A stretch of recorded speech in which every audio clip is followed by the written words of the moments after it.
सकल विश्व की मात्र स्वरूपा आध्यात्मिक देवी है,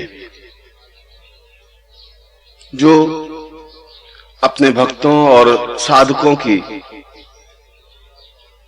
उसी प्रकार से रक्षा करती है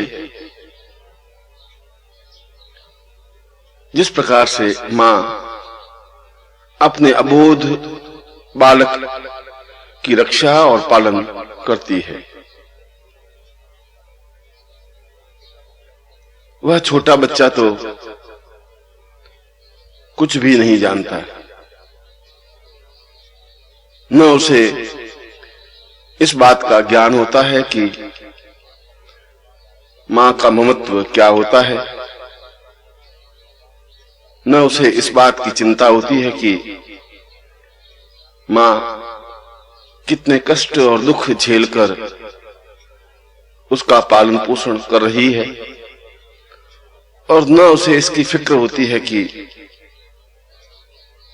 यदि कोई विपत्ति, बाधा या परेशानी आ जाएगी तो मां को कितना तनाव, कितनी वेदना और कितना दुख सहन करना पड़ेगा। इसीलिए तो बालक निश्चिंत होता है, इसीलिए तो मां की गोद में वह निर्भीक होकर विश्राम करता है, और मां सभी दृष्टियों से उस बालक की रक्षा करती है, उसका मार्गदर्शन करती है, उसका पालन पोषण करती है, और उसके जीवन में आने वाली बाधाओं को दूर करने में सदैव तत्पर रहती है। भगवती जगदम्बा का भी ऐसा ही स्वरूप है। वह केवल देवी ही नहीं, वह केवल माता स्वरूपा ही नहीं, अपितु उसके तो कई नाम, कई स्वरूप, कई चिंतन, कई विचार, कई धारणाएं हैं। वह देवताओं का पुंज है, क्योंकि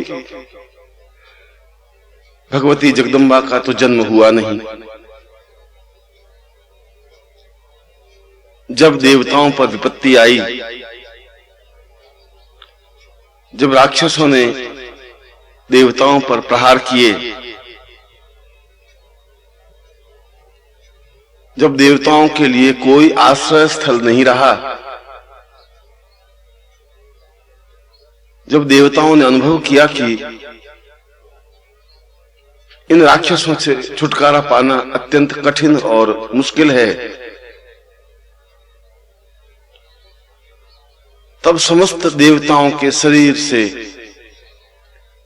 तेज पुंज निकला। ब्रह्मा के शरीर से भी, विष्णु और रुद्र के शरीर से भी, इंद्र और वरुण के शरीर से भी, जितने भी देवता थे उन सभी देवताओं के शरीर से तेज पुंज निकलकर जो मूर्ति बनी, जो चित्र बना, जो अवतरण हुआ, उसे जगदम्बा कहा गया। जो 8 भुजाओं वाली, जिनके हाथों में शस्त्र, जिनके चेहरे पर अद्भुत तेज, जो युद्ध में हुंकार करने वाली, और जो शेर पर आरूढ़ शत्रुओं का दमन करने में तत्पर, निरंतर अग्रसर होने वाली और देवताओं की सभी प्रकार से रक्षा करने वाली एक मूर्ति देवताओं के सामने प्रकट हुई। देवताओं ने देखा कि यह स्वरूप तो अपने आप में विलक्षण है, अद्भुत है। इसकी तेजस्विता तो अपने आप में समस्त संसार में प्रकाशित हो रही है। इसकी हुंकार से सारा विश्व चलायमान होने लगा है। इसकी आवाज से दैत्यों के हृदय कांपने लगे हैं, जो प्रहार करने में वज्र की तरह समर्थ है, मगर साथ ही साथ माता स्वरूपा भी है, जो अपने भक्तों और साधकों की रक्षा करने में सदैव तत्पर रहती है, जो एक साथ ही महाकाली बनकर शत्रुओं का प्रचंड दमन करने में समर्थ है, महालक्ष्मी बनकर शिष्यों और साधकों को संपन्नता देने में समर्थ है, महासरस्वती बनकर जो मनुष्यों को बुद्धि और चेतना देने में समर्थ है। ऐसी ही त्रिगुणात्मक स्वरूपा भगवती जगदम्बा का देवता लोग सत सत वंदन करने लगे।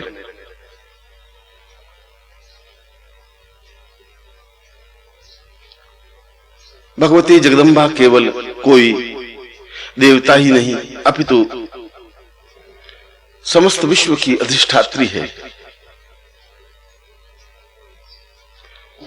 जो निद्रा रूप में भी विद्यमान है, क्षुधा रूप में भी विद्यमान है, पालन पोषण करने में भी विद्यमान है,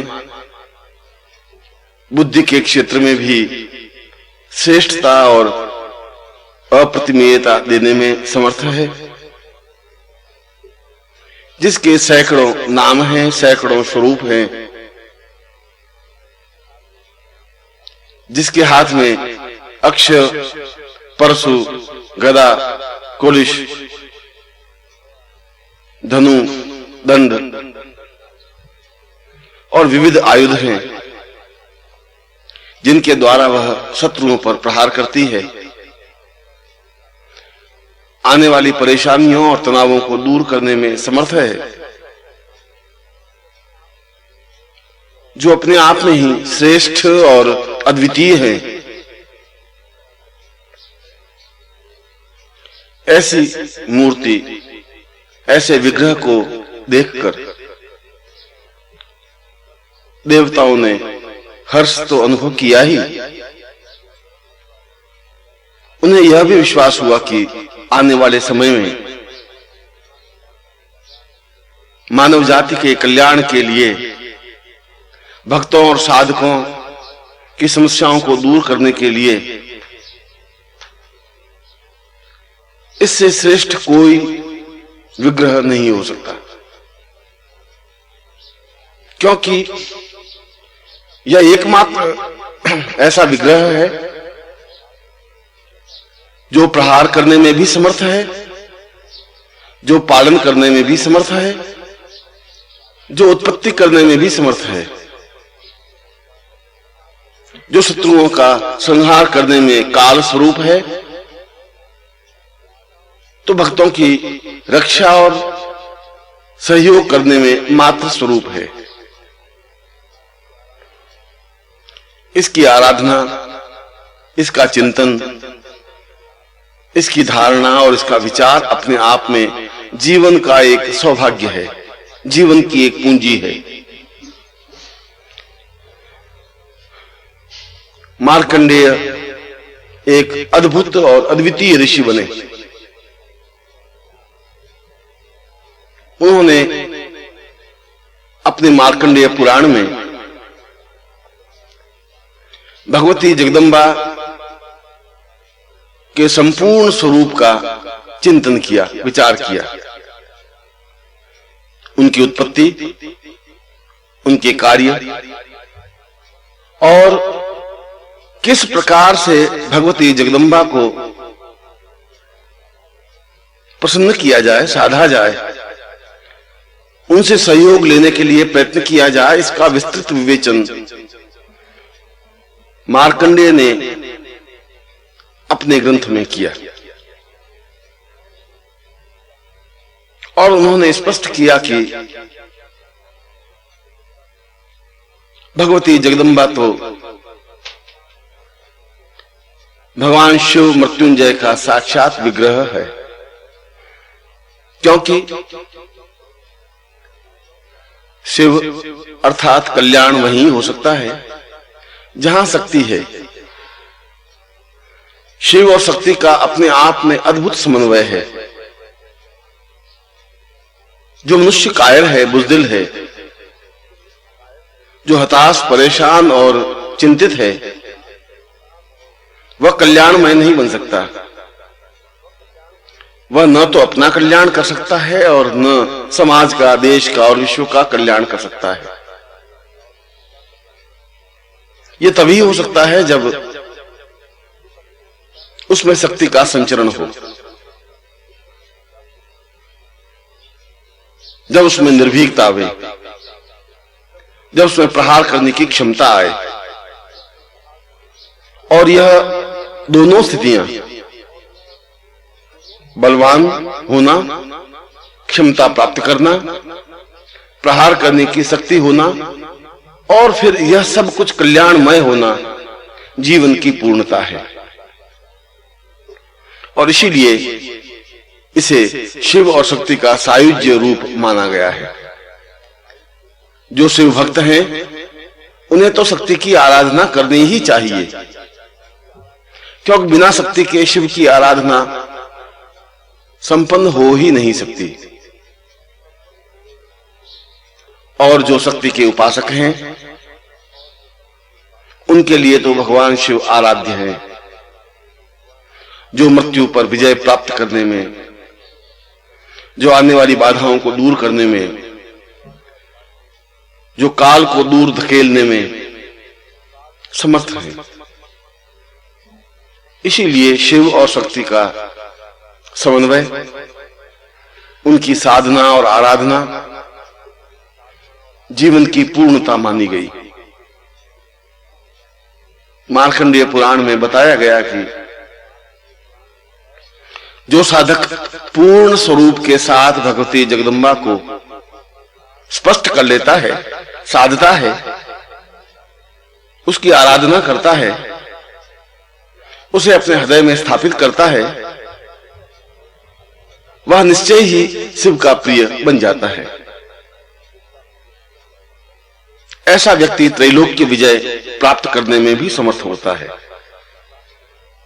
उसके जीवन में किसी प्रकार का अभाव या परेशानी, चिंता या तकलीफ हो ही नहीं सकती। वह निर्भीक होकर विचरण करने में समर्थ होता है। सैकड़ों देवताओं की साधना या आराधना करने की अपेक्षा मात्र जगदम्बा की साधना करने से भी समस्त देवताओं की आराधना संपन्न हो जाती है, क्योंकि भगवती जगदम्बा तो समस्त देवताओं के तेजस स्वरूप का पुंज है। और इसीलिए शास्त्रों में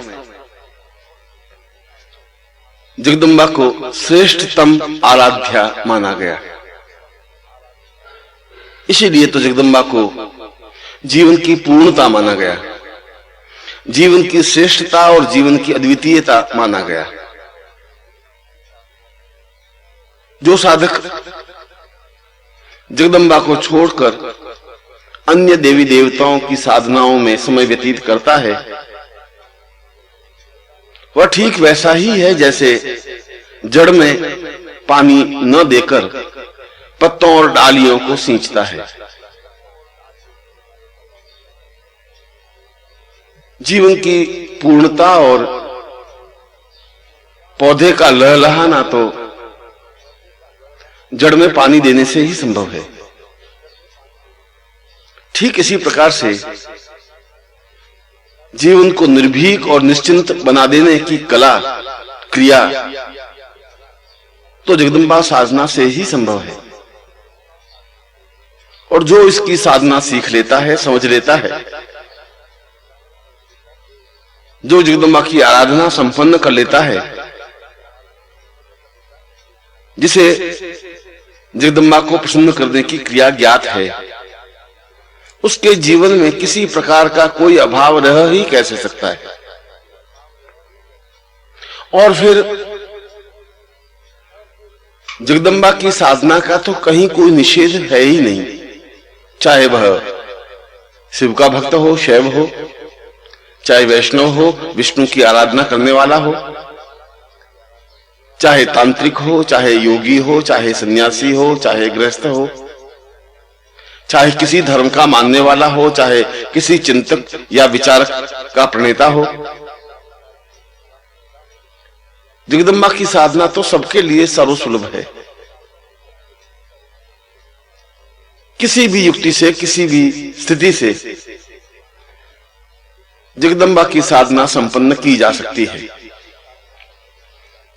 सैकड़ों प्रकार है जगदम्बा की साधना संपन्न करने के। मंत्रों के माध्यम से, स्तुति आराधना के माध्यम से, तंत्र के माध्यम से, योग के माध्यम से, रुद्रयामल के माध्यम से, शमशान साधना के माध्यम से, वैष्णव साधना से, दैविक क्रिया साधना के माध्यम से, अघोर पंथ से, नाथ पंथ से, और जितने भी पंथ, जितने भी संप्रदाय, जितनी भी साधनाएं, जितनी भी आराधनाएं हैं, उन सभी संप्रदायों में भगवती जगदम्बा की साधना का चिंतन है, विचार है। बड़े आश्चर्य की बात है कि एकमात्र जगदम्बा ही ऐसी साधना है जो प्रत्येक पंथ और प्रत्येक संप्रदाय में विद्यमान है। प्रत्येक प्रकार का व्यक्ति, साधक, सन्यासी, योगी इस प्रकार की साधना को संपन्न करने में गौरव अनुभव करता है। और फिर कलयुग में तो कलौ चंडी विनायको, कलयुग में तो केवल गणपति और जगदम्बा ही शीघ्र सिद्धि देने वाले देवता माने गए हैं। अन्य देवताओं की साधनाएं जहां कठिन हैं, लंबी हैं, वहां जगदम्बा की साधना सरल है, सामान्य है, स्पष्ट है, जो शीघ्र सिद्धिदायक है, जिसकी साधना करने से हाथों हाथ फल मिलता है। वह चाहे रक्षा करने की साधना हो, वह चाहे धन प्राप्त करने की साधना हो, वह चाहे व्यापार वृद्धि की साधना हो, वह चाहे परिवार की सुरक्षा और परिवार की उन्नति की साधना हो, वह चाहे स्वास्थ्य कामना की साधना हो, और चाहे अन्य फल इच्छा की साधना हो। सभी प्रकार की इच्छाओं का परिपालन जगदम्बा की साधना में निहित है। और साधक जब साधना संपन्न करता है तो साधना संपन्न होते होते ही उसको फल अनुभव होने लग जाता है, उसका कार्य संपन्न हो जाता है। इसीलिए तो कलयुग में जगदम्बा की साधना को सर्वश्रेष्ठ साधना कहा गया। इसीलिए तो कलयुग में समस्त साधकों को स्पष्ट किया गया कि जो जगदम्बा साधना नहीं कर सकता, जो जगदम्बा साधना नहीं करता, वह अपने आप में ही नुकसान प्राप्त करता है। क्योंकि इस साधना से जीवन की संपूर्णता का बोध स्वतः होने लगता है। क्योंकि इस साधना के माध्यम से साधक वह सब कुछ प्राप्त कर लेता है जो उसका अभीष्ट लक्ष्य है, चाहे मुकदमे में विजय प्राप्त करनी हो और चाहे आर्थिक उन्नति की इच्छा हो। यह अलग बात है कि इस साधना को समझना और सीखना आवश्यक है। पर इस साधना में कोई जटिलता नहीं है, कोई विशेष क्रियाकलाप नहीं है, किसी प्रकार की न्यूनता नहीं है। जगदम्बा की साधना तो अत्यंत सरल और सामान्य है। जैसे कोई भी बालक या वृद्ध, साधक या साधिका, सधवा या विधवा, मजदूर या मालिक कर सकता है, चाहे शैव हो या चाहे वैष्णव हो, चाहे किसी भी जाति का हो, वर्ण का हो, रंग का हो। जगदम्बा की साधना के द्वार तो सबके लिए खुले हैं। और यह एक ऐसी साधना है जो कम से कम तामझाम के द्वारा, कम से कम उपकरणों के द्वारा संपन्न की जा सकती है, जिसमें कोई लंबा चौड़ा मंत्र नहीं होता, जिसमें कोई लंबी चौड़ी क्रियाकलाप नहीं होती, जिसमें किसी प्रकार का नुकसान नहीं होता। क्योंकि मार्कंडेय ने तो स्पष्ट कहा है कि यदि कोई साधक जगदम्बा की साधना संपन्न करता है और साधना बीच में ही छूट जाए, साधना अधूरी रह जाए, अनुष्ठान किसी वजह से पूरा न हो सके या अनुष्ठान में कोई त्रुटि रह जाए, तब भी उसे कोई विपरीत प्रभाव देखने को नहीं मिलता, तब भी उस साधक का किसी प्रकार से अहित नहीं होता। यह अलग बात है कि यदि साधना को बीच में ही छोड़ दिया जाता है तो उसका जितना फल मिलना चाहिए उतना फल न मिले, उसका कुछ आंशिक फल ही मिले। पर यह स्पष्ट है कि फल अवश्य मिलता है, साधक को विपरीत फल नहीं प्राप्त होता, साधक को किसी प्रकार से नुकसान नहीं उठाना पड़ता, साधक का अहित नहीं होता। इसीलिए तो शास्त्रों में जगदम्बा की साधना को जीवन की श्रेष्ठ साधना माना गया। इसीलिए तो मानव जाति की कल्याण के लिए इस साधना को प्राथमिकता दी गई। इसीलिए तो जीवन के सारे अभावों को दूर करने वाली यह साधना बताई गई। इसीलिए तो वेदों से लगाकर शंकराचार्य तक प्रत्येक ने जगदम्बा की साधना को महत्व दिया, अनुभव किया, विचार किया कि इस साधना के द्वारा हम अपनी समस्याओं का समाधान कर सकते हैं। समाधान ही नहीं कर सकते, उन बाधाओं और संकटों से निजात पा सकते हैं और जीवन को ज्यादा सुगम, ज्यादा सरल, ज्यादा सुखमय बना सकते हैं। जगदम्बा साधना अपने आप में ही एक परिपक्व और पूर्ण साधना है। वह चाहे नवार्ण मंत्र साधना हो, वह चाहे स्तोत्र साधना हो, वह चाहे स्तुति हो, और वह चाहे चंडी प्रयोग हो। शमशान प्रयोग से भी चंडी को सिद्ध किया जा सकता है और घर में बैठ करके भी भगवती की साधना संपन्न की जा सकती है। दिन को या रात्रि को, सुबह या शाम, किसी भी समय जब साधक मनोयोग पूर्वक साधना करने की इच्छा प्रकट करे, उस समय इस साधना को संपन्न किया जा सकता है। यही तो इसकी विशेषता है। इसीलिए तो इस साधना को जीवन का एक अद्भुत प्रयोग कहा गया है। मैंने अपने जीवन में स्वयं अनुभव किया है कि जो कार्य अन्य प्रकार से या अन्य देवताओं की साधना से संपन्न नहीं होता, वह भगवती जगदम्बा की साधना से शीघ्र, सहज और सामान्य तरीके से भी संपन्न हो जाता है।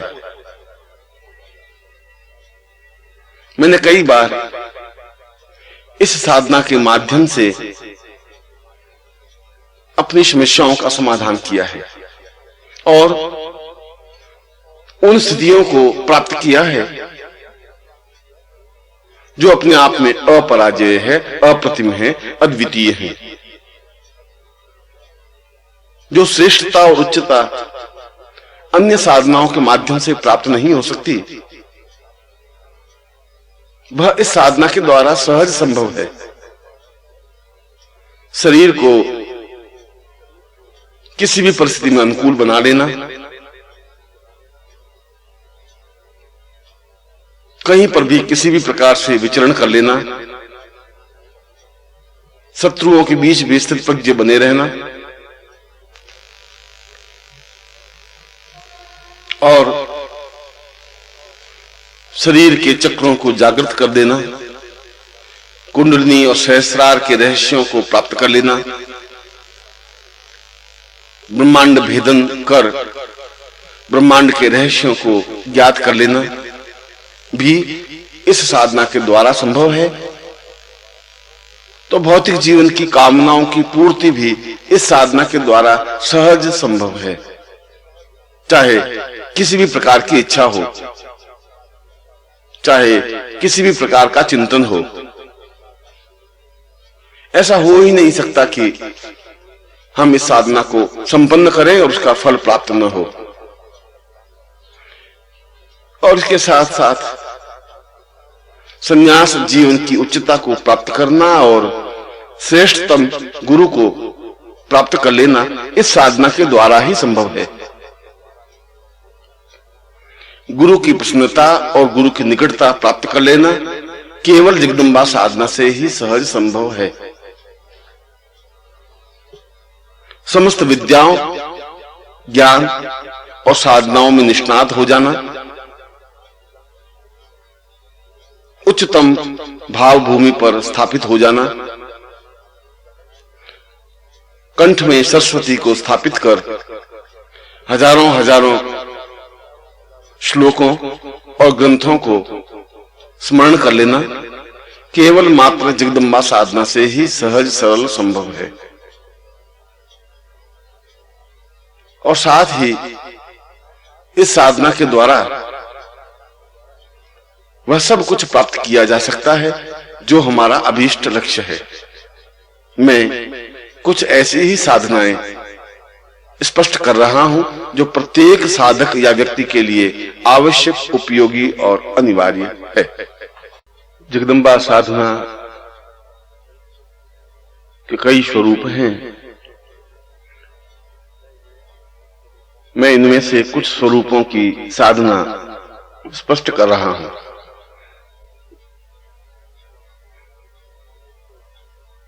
एक तो नवार्ण मंत्र साधना है। नवार्ण मंत्र साधना का तात्पर्य अपने जीवन की समस्त आध्यात्मिक इच्छाओं की पूर्ति करना,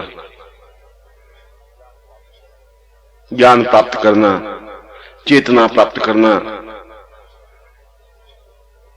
सिद्धियों को हस्तगत करना, कंठ में वाग्देवी को, सरस्वती को स्थापित करना, सहस्रार जागृत कर कुंडलिनी के माध्यम से ब्रह्मांड की चेतना को प्राप्त करना,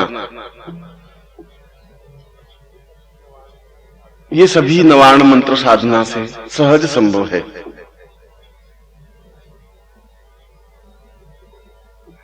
इसके लिए नवार्ण यंत्र की आवश्यकता होती है जो अपने आप में ही सिद्ध हो, चेतना युक्त हो, क्योंकि यंत्र का सीधा संबंध साधक के चित्त पर और उसकी क्रिया पर होता है। जिसकी वजह से उसे साधनाओं में सिद्धि प्राप्त होती है।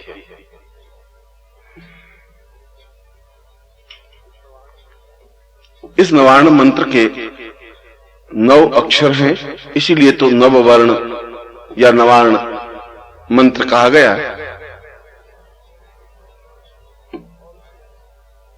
और इसमें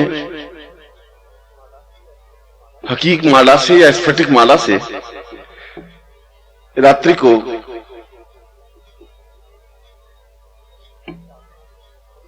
इस साधना को संपन्न करे और 9 लाख मंत्र जाप 21 दिन में संपन्न कर ले। इसके लिए समय अवधि और मंत्र जप संख्या निश्चित है। अनुष्ठान के रूप में साधना करने से ही तो सिद्धि प्राप्त होती है।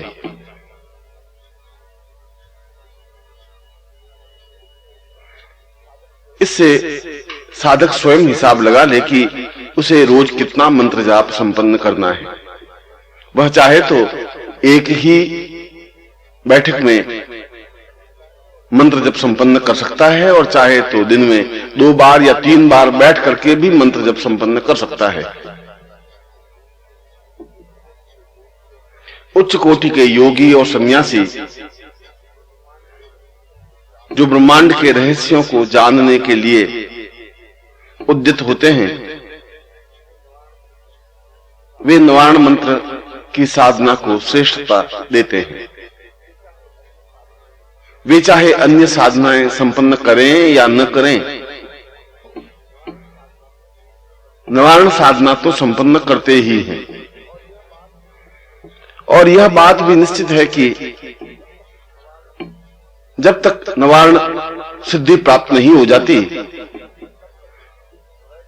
तब तक हृदय कमल विकसित नहीं होता, तब तक मूलाधार जागृत नहीं हो सकता, तब तक चेतना पुंज स्पष्ट नहीं हो सकता, तब तक सहस्रार भेदन नहीं हो सकता। यह सब कुछ तो नवार्ण की साधना के माध्यम से ही संभव है, क्योंकि इसके प्रत्येक बीज अपने आप में महाकाली, महालक्ष्मी और महासरस्वती के प्रतीक हैं। यह मंत्र अपने आप में अहंकार को समाप्त करने वाला है। यह व्यक्ति को अच्छी प्रवृत्तियों की ओर अग्रसर करने में सहायक है और मानसिक तनावों को दूर करने में यह मंत्र सर्वोत्तम है, क्योंकि इसके माध्यम से व्यक्ति अपने आप को, अपने परिवेश को, जीवन के रहस्यों को समझ सकता है, साधनाओं में सिद्धि प्राप्त कर सकता है और वह सब कुछ अनुभव कर सकता है जो जीवन के लिए आवश्यक है। मात्र जिंदा रहना ही जीवन नहीं है, अपितु जीवन के बारे में चिंतन करना और जीवन को समझना भी जरूरी है। इसीलिए शास्त्रों में कहा गया है कि जो जीवन में पूर्णता चाहते हैं, उन्हें चाहिए कि वे नवार्ण साधना को संपन्न करें। यह साधना किसी भी महीने की किसी भी तिथि से प्रारंभ की जा सकती है। केवल इसमें नवार्ण यंत्र की ही आवश्यकता होती है। इसके अलावा किसी भी प्रकार की दीप या अगरबत्ती की अनिवार्यता नहीं होती। इसमें यह भी नहीं देखा जाता कि साधक किस दिशा की ओर बैठा है या किस प्रकार का आसन है। आवश्यकता इस बात की है कि साधक पूर्णता के साथ नवार्ण मंत्र की निश्चित संख्या को संपन्न कर ले। और यह नवार्ण मंत्र है ऐं ह्रीं क्लीं चामुंडायै विच्चे। अपने आप में यह छोटा सा मंत्र होते हुए भी अत्यंत तीव्र प्रभावोत्पादक है, तुरंत असर करने वाला है और सारे शरीर को चेतना युक्त बनाने में सक्षम समर्थ है, क्योंकि इस मंत्र के द्वारा जीवन को चेतना युक्त बनाया जा सकता है, क्योंकि इस मंत्र के द्वारा जीवन को पूर्णता की ओर अग्रसर किया जा सकता है, क्योंकि इस मंत्र के द्वारा जहां महालक्ष्मी को प्रसन्न किया जा सकता है, वहां महाकाली का आशीर्वाद भी प्राप्त किया जा सकता है और साथ ही साथ भगवती जगदम्बा को प्रसन्न कर उनके साक्षात दर्शन करने के लिए यह मंत्र अपने आप में सर्वोत्तम है। यह जरूरी है कि इस साधना को संपन्न करने से पूर्व यदि साधक या साधिका किसी योग्य गुरु से नवारण दीक्षा प्राप्त कर लेता है तो उत्तम रहता है, या दूसरे शब्दों में कहा जाए तो उसे नवारण दीक्षा प्राप्त करनी ही चाहिए, क्योंकि इससे नवारण मंत्र अपने आप में ही साधक के पूरे शरीर में स्थापित कर दिया जाता है और सारा रोम रोम नवारण मंत्र उच्चरित करने लग जाता है। यह दीक्षा अपने आप में जटिल है और किसी सामान्य गुरु के बस की बात नहीं है कि वह इस प्रकार की दीक्षा प्रदान कर सके। यह तो तेजस्वी दीक्षा है जो स्वयं समर्थ गुरु हैं, जिन्होंने जगदम्बा साधना को संपन्न कर रखा है, जिन्होंने भगवती जगदम्बा को प्रत्यक्ष प्रकट किया है, वही इस साधना को संपन्न कर सकता है और वही इस प्रकार की दीक्षा प्रदान कर सकता है। यदि साधक को या शिष्य को ऐसे गुरु प्राप्त हो जाए और चाहे उसने अन्य किसी भी प्रकार की दीक्षा प्राप्त की हो, फिर भी उसे चाहिए कि वह अपने गुरु से प्रार्थना कर इस प्रकार की दीक्षा प्राप्त करे, अपने शरीर में नवारण को स्थापित करे और फिर उनकी बताई हुई विधि के अनुसार नवारण मंत्र का जप कर अनुष्ठान संपन्न करे। ऐसा करने पर नवारण सिद्धि प्राप्त होती ही है और यदि साधक चाहे या उसकी इच्छा हो तो यह जप या यह अनुष्ठान संपन्न होते होते भगवती जगदम्बा के साक्षात स्वरूप दर्शन हो जाते हैं। यही तो इस मंत्र की विशेषता है और जीवन में चाहिए ही क्या कि हम साधना संपन्न करें और मां भगवती जगदम्बा हमारे सामने साक्षात जाज्वल्यमान स्वरूप में उपस्थित हों। हम गदगद कंठ से उनकी स्तुति करें, उनके चरणों में बैठें, उनका वरद हस्त अपने सिर पर अनुभव करें, उनके दर्शन करें और अपने जीवन को धन्य कर सकें, पूर्णता दे सकें। यह सब कुछ इस मंत्र जप और इस अनुष्ठान के द्वारा संभव है।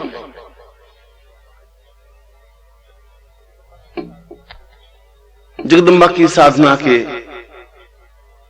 एक दूसरे प्रकार का अनुष्ठान भी है जो समस्त भौतिक इच्छाओं की पूर्ति करने में सहायक है। हमारे जीवन में कई प्रकार की इच्छाएं चाहे न चाहे होती ही है। धन की इच्छा, व्यापार वृद्धि की इच्छा, नौकरी में प्रमोशन की इच्छा,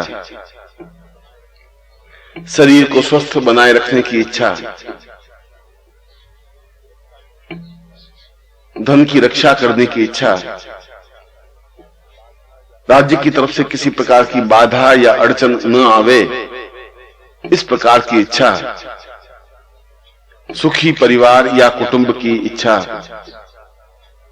पुत्र प्राप्ति की इच्छा, परीक्षा में सफलता प्राप्त करने की इच्छा, या शत्रुओं पर प्रहार करने की या मुकदमे में सफलता प्राप्त करने की इच्छा, कई इच्छाएं हो सकती हैं। और इन इच्छाओं की पूर्ति के लिए कोई अलग अलग विधान नहीं है, अलग अलग मंत्र नहीं है। एक विशिष्ट मंत्र के माध्यम से इन समस्त इच्छाओं की पूर्ति सहज संभव है। यह विधि अपने आप में गोपनीय और दुर्लभ रही है। उच्च कोटि के सिद्धाश्रम के योगी से यह साधना प्राप्त हुई थी, जिन्हें जगदम्बा का अभीष्ट ज्ञान और सिद्धि प्राप्त थी, जो सही अर्थों में जगदम्बा में लीन हो चुके थे, जिनके सामने जगदम्बा प्रत्यक्ष प्रकट होती ही थी।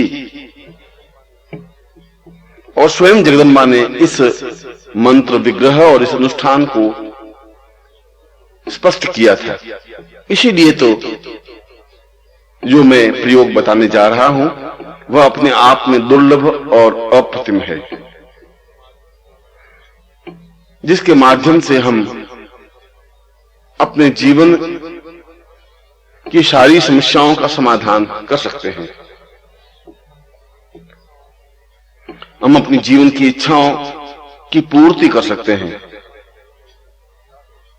हमारे जीवन में जो न्यूनता हो, जो कमी हो, जिसके माध्यम से और जिसकी वजह से हम परेशान हो, जो अभाव हो, जो कष्ट हो, बाधा या पीड़ा हो, उन सब को इस साधना के माध्यम से दूर किया जा सकता है।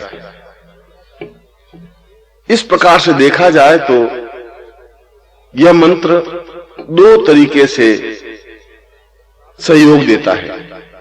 रचनात्मक, जो हमारी इच्छाओं की पूर्ति करता है, निषेधात्मक, जो हमारे अभावों को दूर करता है। किसी भी प्रकार की इच्छा की पूर्ति होना इस साधना की विशेषता है, और प्रत्येक साधक या शिष्य को इस प्रकार की साधना जीवन में संपन्न करनी ही चाहिए। यह साधना किसी भी महीने की अष्टमी से प्रारंभ करें या किसी भी शुक्रवार से प्रारंभ करें तो ज्यादा उचित रहता है।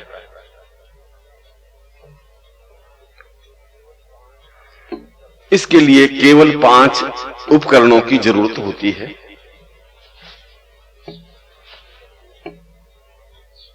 नंबर 1, भगवती जगदम्बा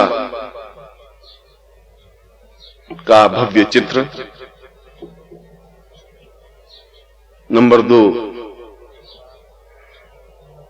जगदम्बा सत सत रूपेण महायंत्र, जो अपने आप में ही मंत्र सिद्ध और प्राण चेतना युक्त होता है। नंबर 3, प्रामाणिक स्फटिक माला। नंबर 4, शीघ्र फल प्राप्ति यंत्र। और नंबर 5, सिद्धि गुटिका।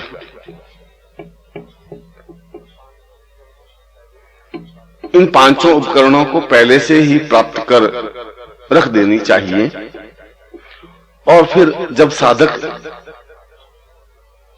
इस प्रकार की साधना संपन्न करने का निश्चय करे, तब अपने पूजा स्थान में या साधना स्थान में एक लकड़ी के बाजोट पर पीला कपड़ा बिछाकर किसी चांदी या तांबे के पात्र में इन यंत्रों को स्थापित कर दे और सामने भगवती जगदम्बा का चित्र रख दे। जो सिंह वाहिनी हो। फिर साधक पूर्व या उत्तर दिशा की ओर मुंह करके बैठे और सामने सुगंधित अगरबत्ती और घृत का दीपक प्रज्वलित कर दे। साधक स्वयं पीली धोती धारण करे और नाभि के ऊपर किसी प्रकार का वस्त्र न पहने।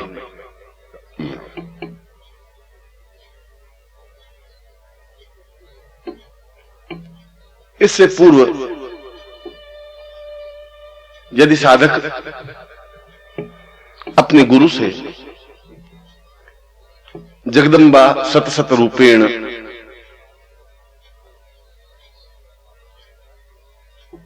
दीक्षा प्राप्त कर लेता है तो ज्यादा उत्तम रहता है। यह दीक्षा गुरु के चरणों में बैठकर प्राप्त की जा सकती है और यदि गुरु चाहे तो दूर से भी इस दीक्षा को प्रदान कर सकता है। इसके लिए काल और समय कोई व्यवधान नहीं डालता। आप चाहें कहीं पर भी हों, चाहे बीच में कितना ही फासला हो, यदि गुरु चाहे तो अपने स्थान से आपको दीक्षा प्रदान कर सकते हैं। ऐसी दीक्षा प्राप्त करके ही साधक को इस साधना में प्रवृत्त होना चाहिए।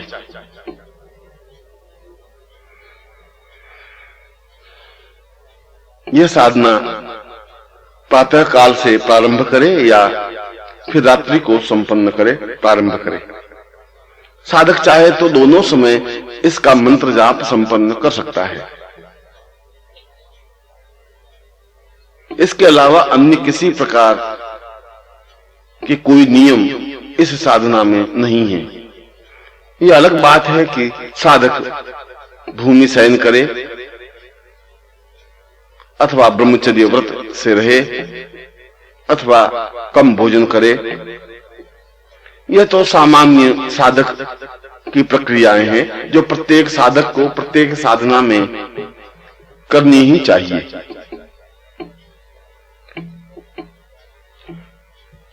जब इस प्रकार की जगदम्बा सत रूपेण दीक्षा प्राप्त कर ले तब साधक गुरु आज्ञा प्राप्त कर इस साधना में प्रवृत्त हो।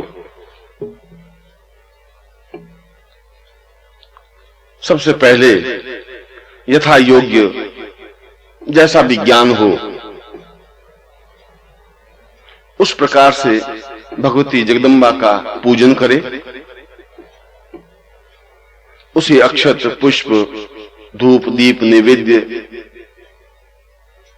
से स्तुति चिंतन करे। अगरबत्ती और दीपक प्रज्वलित करे। फिर हाथ में जल लेकर संकल्प करे कि मैं अमुक गोत्र अमुक पिता का पुत्र अमुक नाम का साधक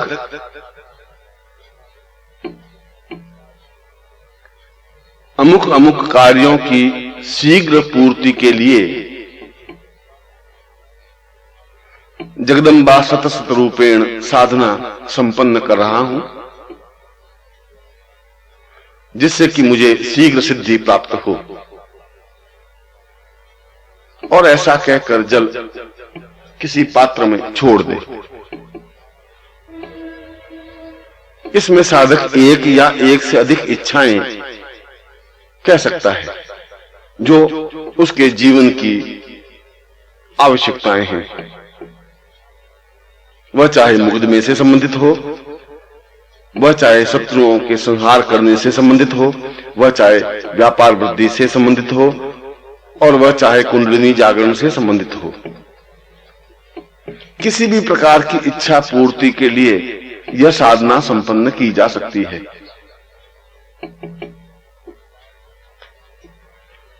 इसके बाद साधक या शिष्य मनोयोग पूर्वक मंत्र जप संपन्न करे। इसमें 11 लाख मंत्र जप कहा गया है।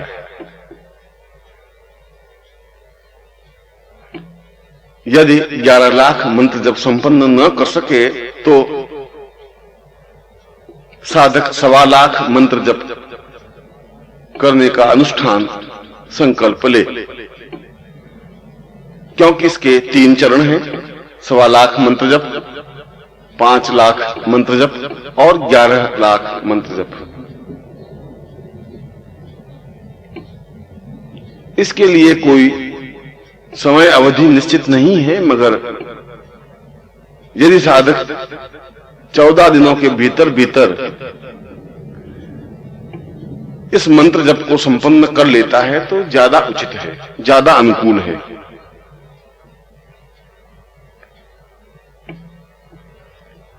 इसका मंत्र है ओम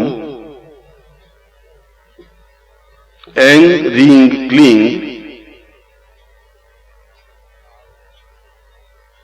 शीघ्र कार्य सिद्धय फट। बहुत छोटा सा मंत्र होते हुए भी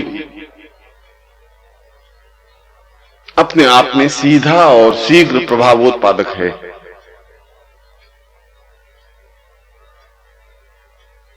इसमें जप संख्या की निश्चितता आवश्यकता नहीं है।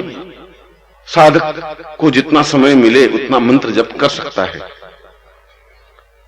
और मैंने अनुभव किया है कि साधना संपन्न होते होते साधक अपने लक्ष्य को प्राप्त कर लेता है या उसकी इच्छा पूर्ति हो जाती है, क्योंकि यह प्रयोग अपने आप में अत्यंत महत्वपूर्ण है। साधक को चाहिए कि अपने जीवन में इस प्रकार का 1.25 लाख मंत्र जप का अनुष्ठान अवश्य ही संपन्न करे। मेरा आशीर्वाद तो उनके साथ है ही। ओम।